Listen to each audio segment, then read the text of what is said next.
Hey, good morning. I hope everybody had a good weekend. I need to quickly apologize for some confusion last week. I got mixed up on the dates and I thought 420 was supposed to be yesterday, but it's actually today. So for those of you who celebrate 420, I did an instructional historical video on 420, which I played on Friday because I didn't think it would uh, happen till the weekend. Anyway, uh, I'm babbling. So I know that this situation that we're in, this social and physical isolation, is difficult for people. And when things are difficult, we tend to focus and get stuck on what's difficult. So I want to talk about a couple of things today and some solutions for them, because it's one thing to identify the problem. It's something else to identify and start working on a solution. Or if we don't do that, we just get stuck. So hang on a minute. I got to do this screen sharing thing. And that's the one I want. And that's the one I want. Okay. So ants, which are automatic negative thoughts and negativity bias.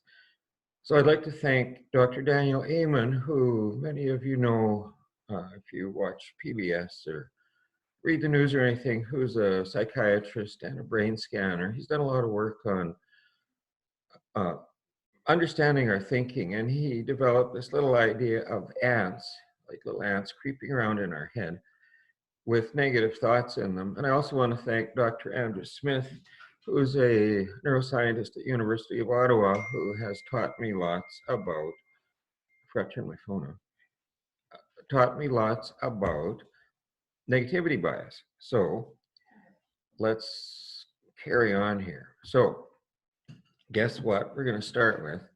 And I know some of you are probably shaking your heads like, not really. Is he going to talk about this again? Yes, I am. Because this is really important.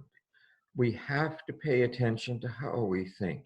How we think determines everything about how we're feeling.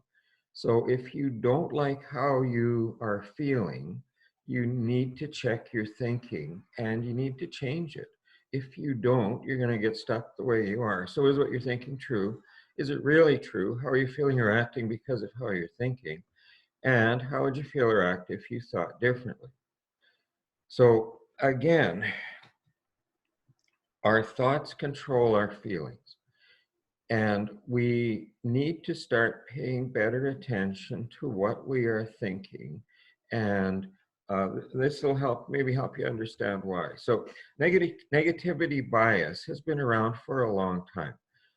It's a negativity effect. It's the notion that even then, when things are of equal intensity, things of a more negative nature have a greater effect on one's psychological state and processes than neutral or positive things.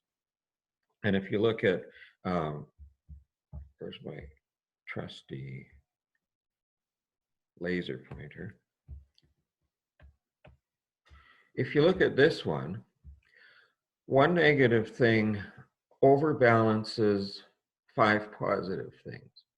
If we look at this, Velcro for the bad, Teflon for the good, anything bad that happens to us, we tend to hang on to that. And there's some good reasons for that, because historically, 10,000 generations ago, we needed to really pay attention to bad things, because if we didn't, they'd probably kill us.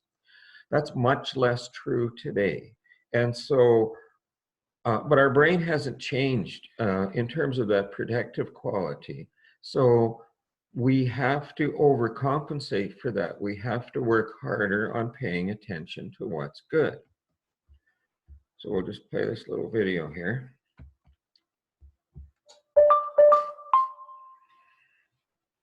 We're really focused on searching out weaknesses and fixing them. And it's not only because we operate on a disease model, but humans actually have something called a negativity bias. I know, it sounds crazy. It basically means the bad things in life hold more weight for us than the good things, and we seek them out. Why? Well, evolution, really. When we were cave people, our negativity bias saved us. Take my great, well, this old dude. Ooh, ah, ooh, ooh, ooh, ooh, ah.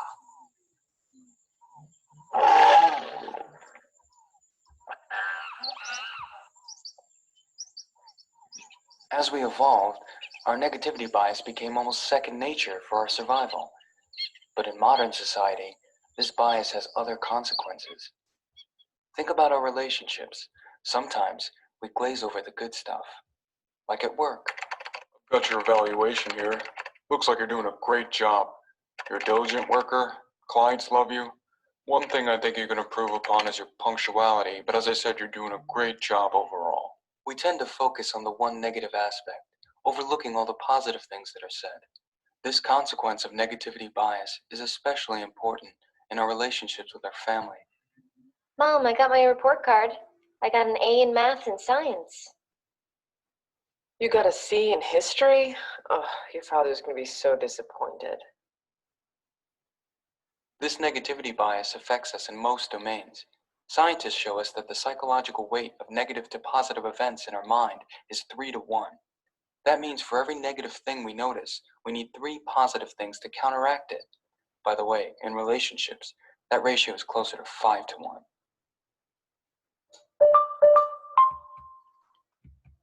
So we've got this negativity bias, and then we get these negative thoughts going in our head. Gotta move something here. And it's like that, you know, like they just keep coming and coming and coming and coming and coming, and it we start to focus on them. And you know, when he was talking about the evaluation thing, like I know for myself, and I'm not much different than anybody else. Like I send out a thought for the day to several hundred people, and once in a while I'll get an unsubscribe, and it's, oh my God, what did I do? I did a evaluation of some of the presentations I did with several hundred high school kids, and there was a couple of negative comments, like he always shows the same video and stuff like that. And guess what I focused on? That. And so we have to learn, we have to teach ourselves to uh, uh, these things aren't going to go away, but we have to start to override them. But we get all these thoughts like this will never end. And right now, when we're dealing with this social isolation, social distancing, physical distancing stuff, uh, uh, it's been way longer than we thought it was going to be, and it's probably going to be a while yet. And so we have to learn to not let that totally control us. Uh, you know, if we start worrying about we're going to get sick, that thought's going to take us over. We're not going to run out of food. We've got amazing supply chains in this country. We've got amazing capacity to support the people in this country. This is going to be a common one. You know, we're not used to being stuck in our house with our kids day after day after day. We have to learn to adapt to that, and vice versa. Kids aren't used to being stuck with their parents day after day either, and so we're not used to spending that much time with our partners as we are now. So all of these things are changes, and if we pay attention to the ants, the automatic negative thoughts, they're going to start to ruin whatever we have. You know, if we're used to going to the gym and our gym's closed, we can't just sit there and say, oh my God, I can't go to the gym. We need to adapt. We need to find something else to do. And it shouldn't be drinking or drugging.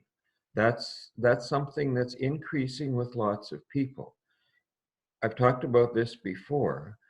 One of the things that we have taught our brains to do is to use drugs or alcohol to minimize our perception of stress.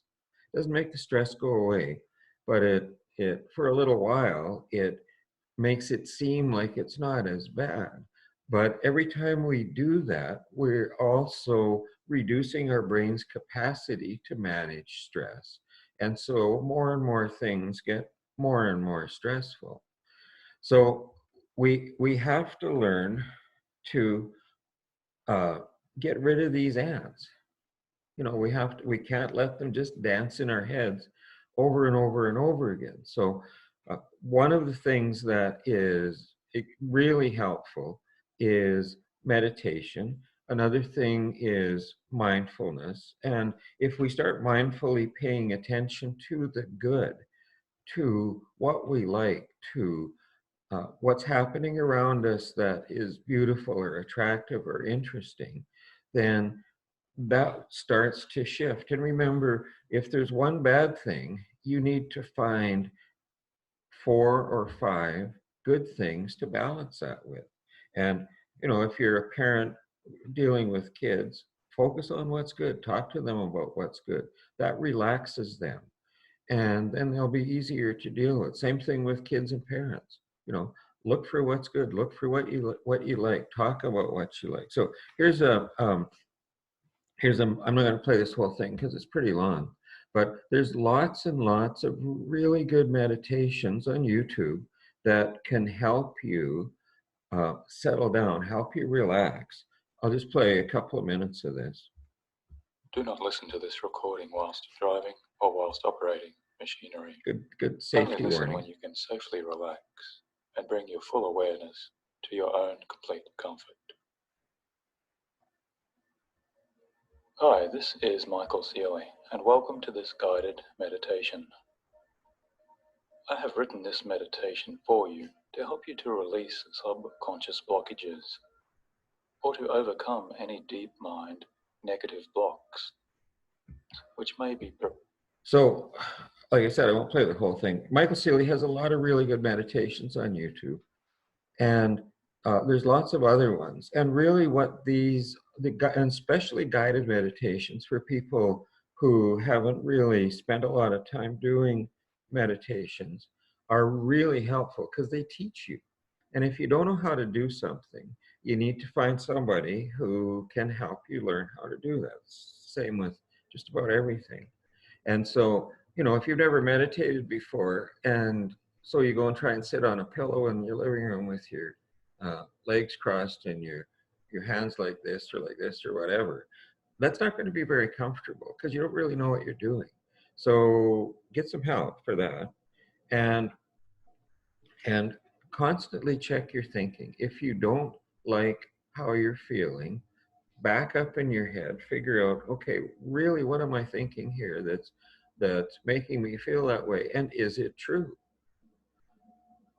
Is it true what you're thinking? Well, most of the time it isn't. And, but it is totally controlling how you feel. And again, we have the power to change our thinking. So keep that thought in your head for the day. And I'm going to stop this share. And work hard on having a good day. Get that in your mind. That's what we need to do. So thanks for listening, and I'll be back tomorrow.